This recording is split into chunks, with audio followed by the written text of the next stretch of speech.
I'm Rylene Thorne, and for the longest time, I thought being quiet was the safest way to be loved.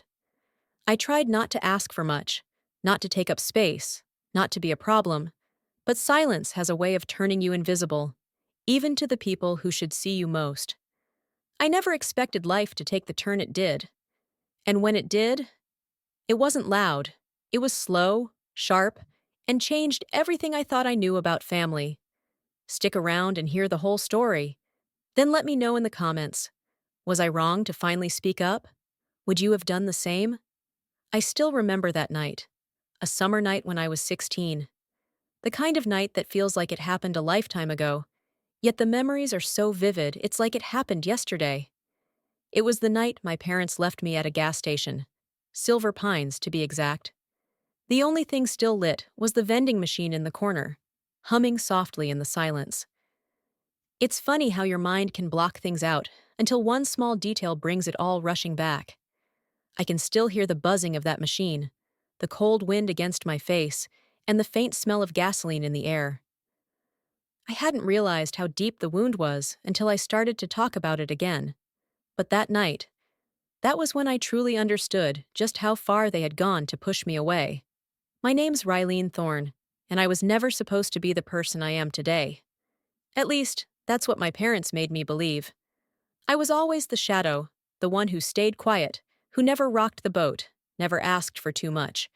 And no matter how hard I tried, no matter how many times I cleaned the house or aced my classes, I was never enough for them. My brother Micah was always the one who got the praise, the one who could do no wrong. It wasn't that they were cruel, at least not in the way you might think, but they made it clear that their love for me wasn't the same as what they felt for him.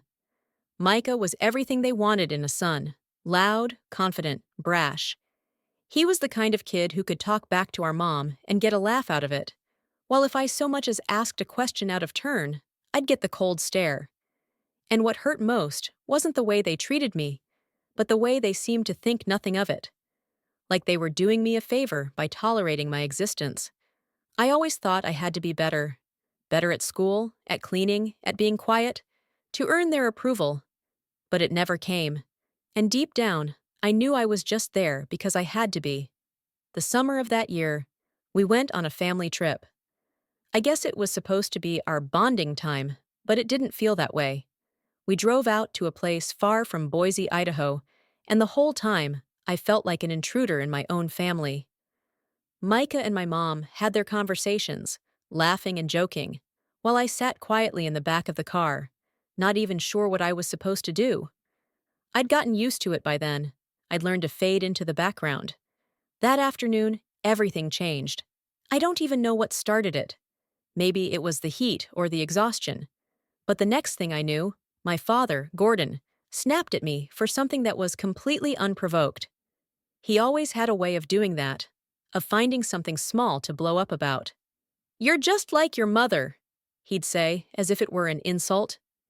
It wasn't the first time he'd done it, but this time, I didn't stay quiet. I'd had enough. I snapped back at him, something I never did, and that's when it happened. "Shut up, Rylene," he muttered under his breath, his voice low but sharp. "You don't know anything. You're just a burden, always have been. You never know when to shut your mouth." The words stung like nothing else. For a second I froze, unsure of what to do. My mom, Celeste, who had been silent up until then, turned around and shot me a look I couldn't place. Disappointment mixed with something else. Something colder. "You're nothing like Micah," she said, her voice bitter. "You're always causing trouble. Always have." I wanted to apologize, to take it back, but before I could even form the words, they both turned their backs on me. There was no room for me in their world, and there never had been. So, when they finally pulled up to the Silver Pines gas station, I thought maybe we'd stop for a bathroom break. They had to get gas anyway. But no. They stopped, and without a word, they told me to get out of the car. "We'll be here for a minute. Just stay put," my father said, his voice detached. And with that, they were gone. I stood there, watching them walk into the convenience store without a second glance, and for a moment, I thought maybe I had misunderstood. Maybe they were just upset. Maybe they'd come back. I waited. 5 minutes. Then 10. Then 20. By now, the sun had started to dip below the horizon, casting long shadows across the deserted station. And still, there was no sign of them. No car pulling back into the lot. No phone call. Nothing. It didn't make sense. I stood by the vending machine, feeling the air turn cooler, my heart pounding faster with every passing second. It wasn't until I saw the headlights of the car disappearing down the road, long after I had stopped hoping for their return, that I realized they had left me. And it wasn't a mistake. They had done it on purpose. There was no confrontation, no shouting match, no fight. Just an eerie, suffocating silence. I felt like I was shrinking, like I didn't even exist. They had left, and I was nothing to them. No explanation, no apology, just nothing. I stood there in that silence, the cold wind cutting through my jacket, feeling the weight of the moment pressing down on me. That was the moment I knew, really knew, that I was on my own. And there, in the middle of that gas station, with only the sound of the vending machine humming in the distance, I realized something. They didn't want me. Not in their family, not in their life. They had left me there, in the middle of nowhere, without a second thought. No goodbyes, no regrets. Just the feeling of being completely, utterly alone. And in that moment, I understood. They weren't just angry. They were done with me. I stayed at that gas station longer than I should have. A part of me truly believed they'd come back. That they'd circle around, realize they'd gone too far, maybe apologize, though even that seemed too much to hope for. So I waited.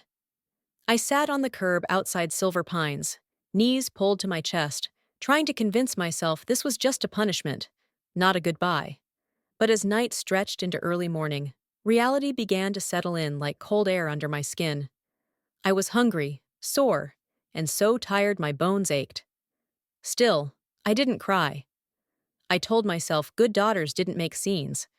If I stayed calm, if I just waited quietly like I always had, maybe things would fix themselves.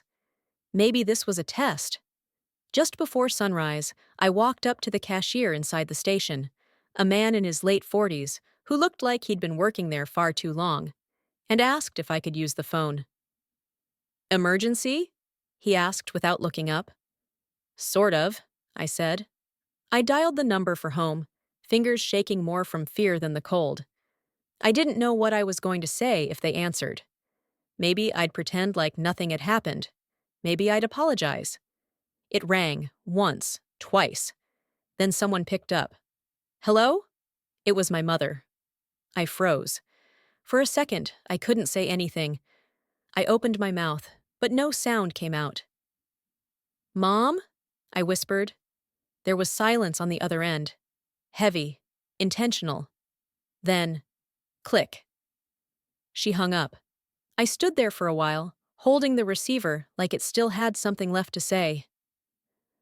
The clerk didn't ask questions. He just gave me a look that said he'd seen worse things in his time and went back to stocking gum behind the counter. That was when I stopped waiting. I didn't have money or a plan or even a clear idea of where to go, but I knew I couldn't stay. So I walked. I walked for miles, following signs back toward Boise, hoping for something, anything. The sun was fully up by the time I reached the outskirts. My feet were blistered, my throat raw from thirst, but I kept going. I told myself if I just made it to a familiar place, something good might happen. Boise wasn't exactly welcoming. I looked like a runaway, which, I guess, I was. No ID, no address, no job. I went from place to place asking for work. No one wanted to hire a 16-year-old with no paperwork. One place told me they could offer dishwashing shifts, but I'd need a mailing address. Another said they could let me bus tables, but I'd need a parent's signature. I left each place with a new kind of ache, disappointment on top of exhaustion. After a few nights of sleeping in parks and bus shelters, I found a little cafe tucked between a laundromat and a bookstore. It was called Maple Hollow. The window had a hand-painted sign with chipped edges and a smell of cinnamon and coffee drifted out every time someone opened the door. I started sitting across the street from it, just watching. It felt warm, safe, like the kind of place people went when they had someone waiting for them. I didn't go in. I just sat and watched. 3 days passed like that. On the fourth morning, I was dozing off on the bench when someone nudged my arm. "You want tea or coffee?" I opened my eyes to see a woman holding a paper cup.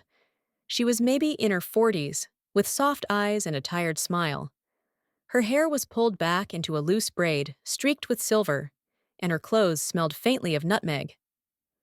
I, uh, I stammered, not sure what to say. "Tea then," she said, handing me the cup. "Less pressure."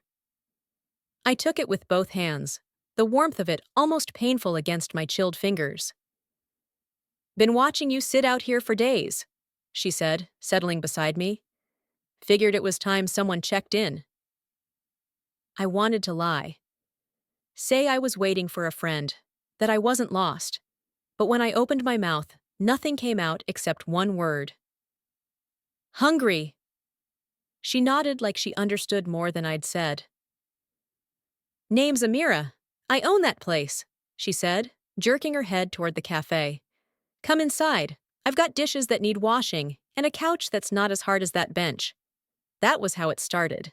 Amira didn't ask too many questions. She gave me an apron and showed me where the dish soap was. She said I could sleep in the back room on the couch if I wanted, so long as I didn't break anything and didn't steal. I said yes before she finished the sentence. The first night I slept on that couch, I didn't sleep much. My body was safe, but my mind was still in the back of that car, still trying to understand what I'd done to deserve being left behind. Amira didn't push. She left me a sandwich wrapped in foil and a glass of water. When I finished washing the dishes that night, she handed me an envelope with a 20 and some coins. "It's not much," she said, "but it's honest." I stared at the money, like it might disappear. It was the first time I'd ever earned something for myself. And in that moment, I felt something shift. No one was coming to save me. But maybe, just maybe, I could save myself. The thing about being forgotten is, after a while, you start to believe you were never meant to be remembered. That thought haunted me the most in those early weeks, when I was washing dishes in the back of Maple Hollow, scrubbing pots with hands too raw for a 16-year-old, trying to be invisible enough to not get kicked out, but visible enough to be useful. It was a strange balance, one I knew all too well from home. People always assume the pain comes from big moments, screaming matches, slammed doors, dramatic exits. But with my family, the hurt crept in quietly. It showed up when my birthday rolled around and no one remembered. When I'd unwrap a gift only to be told later it was a mistake. "We thought you were going to behave better this week." Or when Micah broke something expensive, and I got grounded because I should have kept him in line. There was one night I never forgot. I must have been 11. Micah had shattered a glass vase while throwing a tantrum.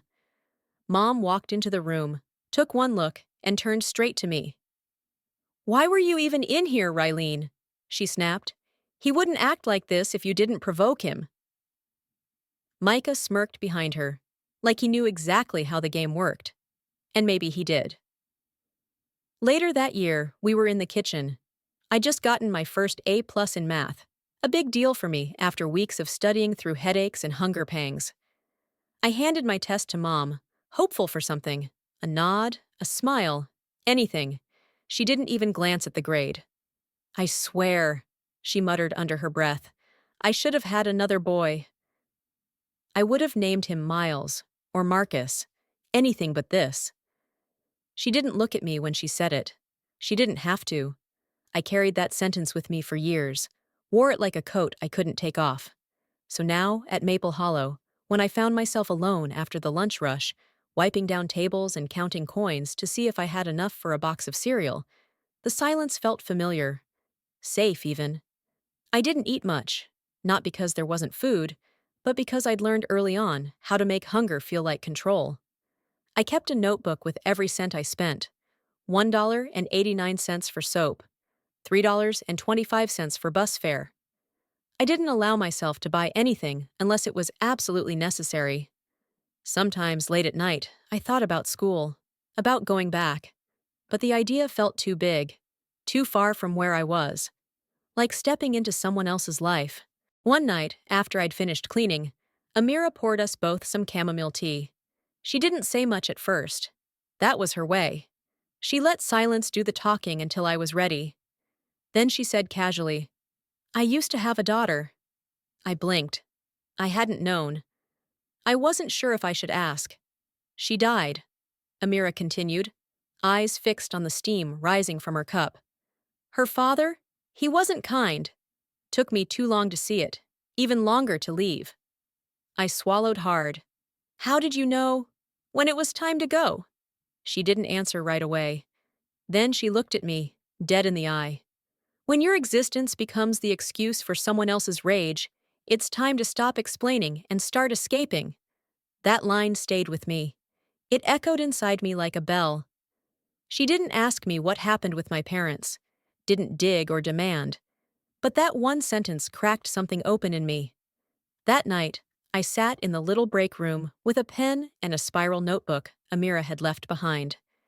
Its cover was bent, corners smudged with grease, but the pages were blank, unwritten.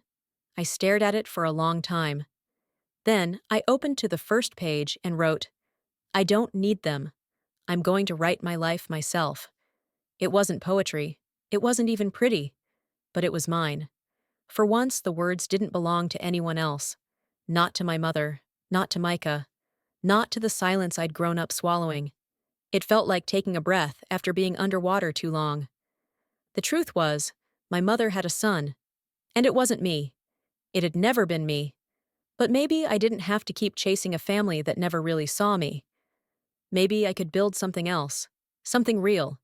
And that thought, terrifying and beautiful all at once, was the first time I ever felt free. There's a rhythm to surviving when you're broke and 16. You get up early, tie your shoes even if the soles are falling apart, and go find the next job that'll keep your stomach quiet for another day. I worked wherever someone would let me. I handed out flyers in the morning, my fingers numb from the cold even in spring, then rushed to a kitchen across town to help prep salads and mop floors. After that, I cleaned tables at a diner that reeked of grease and regret. 3 jobs a day, 6 days a week. Sundays I kept for laundry and collapsing. Maple Hollow stayed my base. Amira never asked where I went, just made sure I had a sandwich in my bag and a dry place to sleep. Sometimes she left notes for me, scribbled on napkins or sticky notes stuck to the coffee machine. "Breathe. You're doing better than you think. Even flowers crack concrete. Resting isn't failing." I never told her, but I kept every single one in a shoebox under the couch. After a few months, I started looking into finishing high school, or at least getting a GED, but everything needed paperwork, and money, always money. You needed ID to take the test, and ID required documents I didn't have. I had to track down a birth certificate, which meant calling the county office, pretending to be someone with a real home. The woman on the phone asked for my mailing address. "I don't have one right now," I said. A pause. "You homeless?" "Not exactly." "All right, sweetheart, here's what we can do." She didn't sound judgmental, just tired, like she'd heard 100 voices like mine already. Maybe she had. Eventually, I scraped together the fees and took the test in a community center with flickering lights. I passed. Barely. But I passed. Still, that little piece of paper didn't solve much. I was exhausted all the time, and despite everything, part of me still questioned if I deserved more. Dreaming felt dangerous, like building a house on sand. What if I aimed too high and it all came crashing down? What would be left of me then? But every night, Amira's little notes were there. Sometimes I'd find one tucked in my sock drawer or under my cup. One afternoon, while folding napkins, she said, "You ever think about college?" I laughed. Actually laughed. "Me? I don't even have a last name people remember."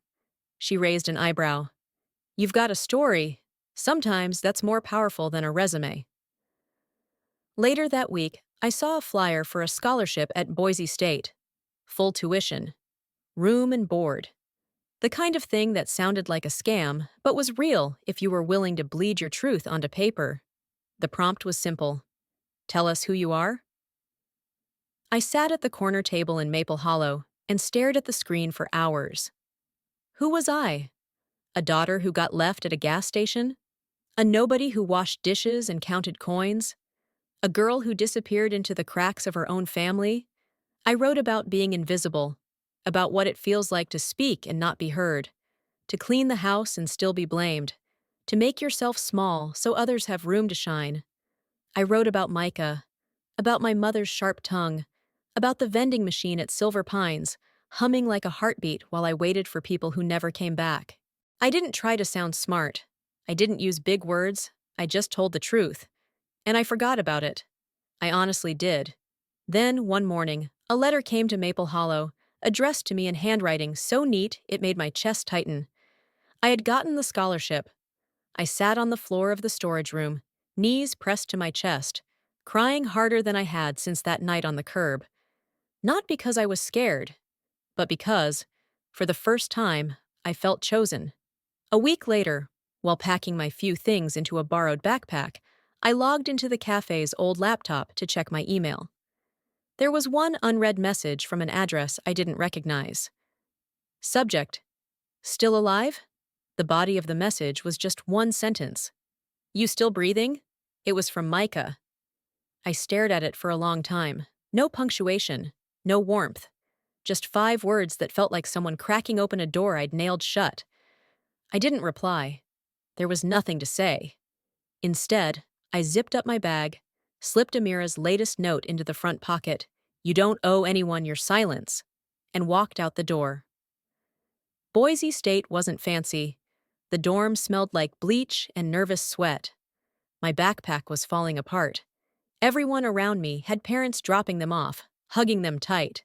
I didn't have that, but I had me. 16 years is a long time to live without a family, long enough to unlearn the shape of certain memories, long enough to build a life from scratch and guard it like hell. By 32, I had done what no one expected of me. I owned my own company, Nova Crest Consulting, a firm focused on trauma recovery and mental wellness. We had grown from a cramped room with a leaky ceiling to a 3-story office space in downtown Boise. We served clients nationwide, held workshops, spoke at conferences. People looked at me like I was the symbol of resilience. They didn't know the full story. Most days, I didn't either. I had colleagues, even a few close friends, but I kept a certain distance. I never used the word family. That part of me was sealed off, like a locked drawer I never had reason to open. Until the day my receptionist, Lila, buzzed in and said, "There's a couple here to see you." They said, "They're your parents?" My hands went cold on the keyboard. It didn't make sense at first. I hadn't heard their voices in over a decade. I never looked them up, never Googled, never checked if they were dead or alive. I didn't want to know. But now they were standing downstairs. I told Lila to send them up. They walked in like they belonged. Gordon in his old collared shirt and khakis, Celeste in a cardigan too thick for spring. Their faces were older, sure, but their eyes were exactly the same. Cold, controlled. "Look at this place," my mother said, glancing around. "Didn't expect all this." My father chuckled. "Guess the old dishwasher made something of herself." I didn't offer them coffee. I didn't even ask them to sit. I waited. Gordon cleared his throat. "We came to talk about Micah." There it was. "He's had a rough time," Celeste added.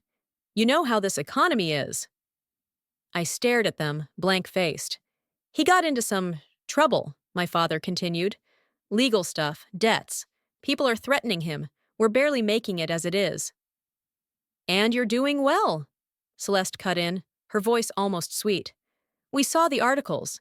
You've got your own company now, your face on magazines. We thought maybe you could help." There it was.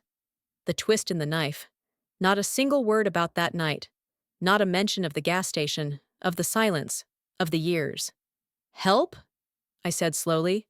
You're our daughter, Relene, my mother replied, as if the words still held weight. You've always been smart. You've got the means. I folded my arms. You left me at a gas station when I was 16. Gordon sighed. That was years ago. We were angry. Families fight. You never came back. We thought maybe you ran off. You were always dramatic. Dramatic. I felt something deep in my chest uncoil. I had prepared myself for awkwardness, for guilt, maybe even fake apologies. But not this. Not entitlement. I'm sorry Micah is in trouble, I said, my voice calm, careful. But I'm not responsible for him, or for either of you. Gordon's smile vanished. So that's it? You make a little money, and suddenly you're too good for your own blood? I'm not too good, I said. I'm just free. Celeste shook her head. You really turned out cold, didn't you? I looked at them. Two people who'd chosen a different child, a different life, and only came back when they wanted something. You don't get to say that to me, I replied. Not after what you did. I don't owe you anything. Gordon's voice sharpened. You're the most ungrateful, selfish child I've ever met. I nodded once. Then it's a good thing I'm no longer your child. They left without another word, and for a few days, I thought that was the end of it. But a week later, I started getting emails, then texts, then calls. Clients asked if I had seen the article. CEO refuses to help ailing parents and struggling brother, the headline read. Beneath it, a grainy photo of me from high school, looking tired and plain, and very much like someone you could pity or blame. They painted me as a heartless success story, the selfish daughter, the one who made it big and forgot where she came from. It was spreading like wildfire. And just like that, the drawer I'd kept locked all these years was kicked wide open. The internet has a way of cutting deeper than real life. People who don't know you, who've never seen your face beyond a cropped photo or a clickbait headline, think they have the right to weigh in on your soul. After the article went live, everything fractured. Some readers jumped to defend me. Others tore me apart like they knew exactly who I was. One comment read, "You don't get to choose when family matters." Blood is blood. Another said, probably one of those cold-hearted career women who forgot where she came from. A few business partners emailed, politely backing out of future collaborations. Not because they believed the story, but because the optics weren't ideal. News vans parked outside my office. Reporters left voicemails pretending to be old classmates. I got tagged in hundreds of posts, each one a version of me I didn't recognize. And the worst part? I stayed silent. Not because I didn't have words, but because I wasn't sure anyone would believe me. What do you say to the world when the story you carry sounds too cruel to be real? That your parents left you at a gas station without a backward glance? That they never looked for you, never called, never cared, until your name had value? It sounds like melodrama. It sounds like revenge fiction. And God help me, part of me still wondered if maybe I had imagined it all. I couldn't sleep, couldn't eat. I'd walk through my own home like I was visiting someone else's. Every sound felt sharp, every room too quiet. But nothing haunted me more than the hum of a vending machine. I kept hearing it. In dreams, in silence, in the low thrum of appliances. That soft mechanical whir, just before it drops a bottle you paid for with the last of your coins. The way it sounded the night I realized I had no one. That hum had become the soundtrack of abandonment. A week after the story broke, I found myself outside Maple Hollow. I hadn't been back in a long time. The sign was faded, and the paint peeled a little more than I remembered, but it still smelled like nutmeg and coffee grounds. Amira was there, sitting near the window with a crossword puzzle and a steaming mug. She looked older, smaller, but her eyes hadn't changed. She smiled when she saw me. "Told you you'd outgrow this place," she said. "I didn't outgrow it," I replied. "I just tried to pretend I didn't need it." She patted the seat across from her. I sat. For a while we didn't speak, just sipped and stared out the window. Then she said, I saw the story. I nodded. You want to tell your side? I don't know if it matters. It does. I don't want to sound bitter. Truth isn't bitterness, Raylene, and you've earned the right to tell it. I looked at her, searching for doubt. There was none. You have the right, she said softly, to be heard. They're the ones who should be ashamed. Her words settled in me like a stone in still water. Later that night, back in my office, I was going through unread emails when my lawyer, Paige, called. You need to sit down, she said. I already was. Your parents have filed a civil suit, she continued. They're invoking Idaho's filial responsibility law. They're claiming financial neglect. I didn't respond. They're alleging that, as their child, you owe them support due to their age and financial hardship. They're asking for monthly payments, back pay, and coverage for Micah's legal costs. I stared at the stack of papers on my desk. Business contracts, project outlines, a draft for a mental health initiative I'd spent months building. Suddenly, they all looked small. They're suing me, I whispered. Yes, for being their daughter. For not acting like one, she corrected. At least, that's what their petition says. The next morning, I opened the envelope she'd overnighted to me. There it was. Black ink on white paper. Gordon and Celeste Thorne versus Raylene Thorne. My hand didn't shake. My breath didn't catch. I just sat there, staring at the words, and felt something shift inside me. All my life, I had been running from their judgment, their silence, their twisted version of love. Now they wanted a courtroom. Fine. If they wanted a fight, they'd get one. Because I was done hiding. And I was done being the only one paying for what they did. I used to believe that silence was a form of safety, that if I stayed quiet long enough, kept my head down, let the world move around me without interruption, I'd be okay. But silence, I've learned, is also where lies grow roots. The night after I received the court summons, I stayed late in my office. The building was empty, save for the soft hum of the air vents and the faint tapping of rain against the window. I sat in front of my laptop and opened a blank document on the Nova Crest Company blog, the same space we use to share resources, publish trauma guides, and help people feel less alone. But this time, the story was mine. I wrote about the night I was left at Silver Pines. I described the vending machine, the silence, the way the headlights disappeared down the road without a second glance. I told them how no one came back, no apology, no search party, just nothing. I included the email Micah sent me at 18. Still breathing? The only contact I'd had with him in 16 years. I uploaded scans of documents showing that I had no school enrollment, no medical records, no home address from the age of 16 until I registered for GED testing on my own.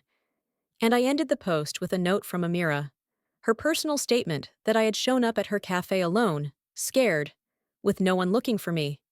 I titled the post, I am not the ungrateful daughter. Within hours, the comments section was flooded. At first, disbelief, then outrage, then heartbreak. People started sharing their own stories. Grown adults who had been cut off, blamed, forgotten, and then called ungrateful when they chose peace over pain. Someone created a hashtag, I believe Raylene. Others followed, posting their truths, their pain, their survival. I wasn't just telling my story, I was making space for others to tell theirs.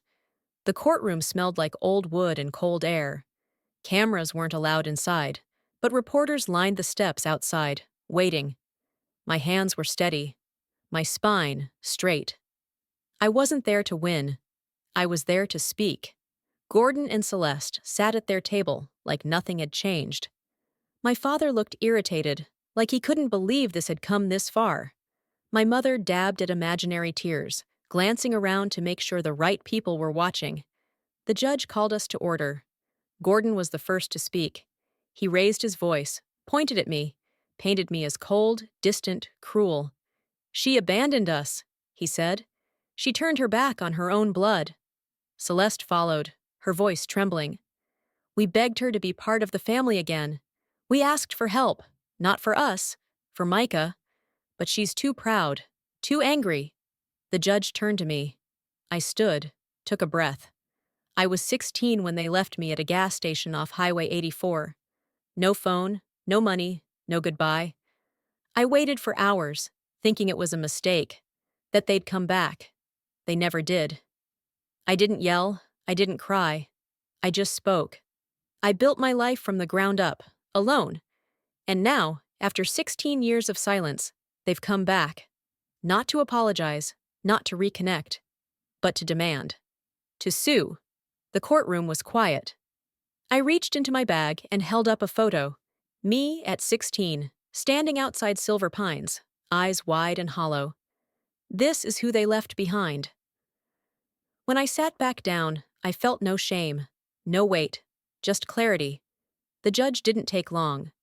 There is sufficient evidence of parental abandonment of a minor, she said. The court finds no legal basis to enforce filial financial responsibility under these circumstances. Case dismissed. Outside the courthouse, microphones waited. One reporter stepped forward. Ms. Thorne, do you have anything you'd like to say to your parents? I paused, then smiled. A tired, honest smile. I just hope they learn how to live honestly and stop using the word family as a weapon. I walked away before anyone else could ask more questions. I didn't owe them anything else. I felt free. After the case was dismissed, the world didn't stop. The headlines slowed, the noise faded, and my parents, Gordon and Celeste, faced a quiet I knew all too well. There were no more interviews, no more sympathy comments. Their version of the story cracked, and once it did, people started asking questions. About the missing years, about the silence, about the girl no one looked for until she became someone worth suing. Friends pulled away. Church neighbors stopped waving. Extended family who had once defended them online quietly deleted their posts. Micah, already drowning in debt, was arrested on charges of fraud not long after. I read about it in the news. Wire scams, fake investment schemes, all under someone else's name. No one came to bail him out. I didn't feel triumphant. I didn't toast to their downfall. There was no rush of satisfaction, no thrill of revenge, just relief. A quiet exhale, like setting down a weight you didn't realize you'd been carrying since you were 16. I didn't post about the verdict. I didn't rub it in. I didn't need to. I spent the next week cleaning my office, not because it needed it, but because I needed the motion. I reorganized client files, rewrote our vision statement, drafted a new mental health outreach plan. It wasn't about starting over. It was about reclaiming space. I didn't win. I just stopped losing. One afternoon, as the leaves began to change in Boise, I returned to Maple Hollow. The bell above the door still jingled the same. The coffee still smelled like cinnamon and something older than time. Amira sat near the window, glasses sliding down her nose, a pen tucked behind her ear. She looked up and smiled like she'd been expecting me. "You took long enough," she said. "Got lost," I replied, and she patted the seat across from her. We didn't talk much. We didn't need to. Some connections don't need catching up. We sat there, sipping tea, two women who had survived different storms, and somehow ended up at the same harbor. A young waitress passed by, maybe 16, maybe 17, with nervous hands and wide, wondering eyes. She looked at me, paused, then said softly, "You're the lady from the article, right? I read what you wrote." I nodded. "My mom, she's kind of like yours, maybe worse. I didn't think anyone else understood until I read that. I just wanted to say, thank you." Her voice cracked on that last word. I reached into my purse and handed her a card. Nothing flashy, just my name, the company, and a private number on the back. "When you're ready," I told her. "No rush." She blinked fast, nodded, and walked off. Amira didn't say anything, but I felt her hand rest briefly on mine before she stood up and went back to her crossword. That night, I returned home alone. I didn't dread the silence. I welcomed it. I made myself a cup of tea, same blend Amira always used, and sat by the window as the sun dipped below the rooftops of Boise. The city glowed with the warmth of street lamps and the first chill of early winter. It was the kind of moment that didn't need anyone else in it to feel whole. I looked out across the skyline and thought about all the things I used to chase: approval, affection, permission to exist. I didn't need any of that now. Some families we're born into, others we build, piece by piece, word by word, act by quiet, persistent act. I chose the second kind, and for the first time in my life, I didn't feel like I was surviving. I felt like I was living. Sometimes, the hardest thing isn't walking away from the people who hurt you. It's letting go of the hope that one day, they'll be different. I didn't tell this story to make anyone look bad. I told it because I know I'm not the only one who's ever felt unseen, unheard, or unloved by the very people who were supposed to protect them. If any part of this story feels familiar, just know you're not alone. You deserve peace. You deserve to exist without apology. And if this story touched something in you, I hope you'll stay close for the next one. I've got more to share, and maybe, just maybe, you do too.